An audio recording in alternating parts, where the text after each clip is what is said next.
ഏകദേശം 15 ദിവസത്തോളമായി അവിടെ കിടക്കണ ഇവന്മാരുടെ മുട്ട വിരിയോ ഇല്ല എന്നുള്ള സംശയത്തിൽ പൊക്കി നോക്കിയതാണ് കേട്ടോ. പൊക്കി നോക്കിയപ്പോൾ കണ്ട കാഴ്ചയാണ് കേട്ടത്. അതിലൊരു കോഴിമുട്ട ഇവന്മാർ ചവിട്ടി പൊട്ടിച്ച് നാശഭൂഷമാക്കിയിട്ടുണ്ട്. മറ്റൊരു കോഴിമുട്ടയുടെ അവസ്ഥയാണ് കേട്ടത്. ഇത് വിരിയോ ഇല്ലയെന്നൊന്നും അറിയില്ല, എന്നെങ്കിലും നമ്മൾ തിരിച്ചു വെച്ച് കൊടുക്കുകയാണ് കേട്ടോ.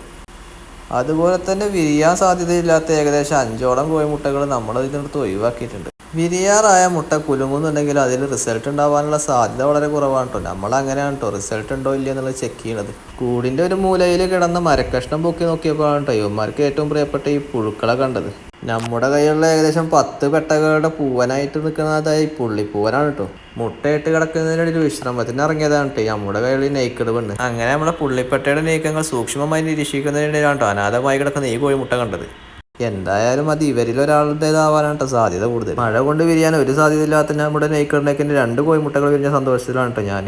അങ്ങനെ നമ്മുടെ കോഴിക്കൂട്ടിൽ നിന്ന് പുറത്തിറങ്ങിയപ്പോഴാണ് കേട്ടോ പ്രാങ്കൂട്ടിൽ നിൽക്കുന്ന ഈ സുന്ദരന്മാരെ കണ്ടത്. അങ്ങനെ അതിലൊരാളെ നമ്മളിതാ ഇതുപോലെ എടുത്ത് കയ്യിലൊക്കെ വെച്ചിട്ടുണ്ട്. ഇവന്മാരാണ് കേട്ടോ അവരുടെ പേരൻസ്. ഇവർ 2 പേരും ഒരുപോലെ ഇരിക്കുന്നതിനുള്ള മക്കളും ഇവരുടെ പോലെ ഇരിക്കാനായിട്ട് സാധ്യത. അപ്പോൾ അടുത്ത വീഡിയോയിൽ നമ്മുടെ പ്രാവുകളുടെ വിശേഷമാണ് കേട്ടോ പങ്കുവെക്കാൻ പോണത്. അപ്പോൾ ചാനൽ ഇഷ്ടപ്പെട്ടാൽ സബ്സ്ക്രൈബ് ചെയ്തൊന്ന് സപ്പോർട്ട് ചെയ്യണേ.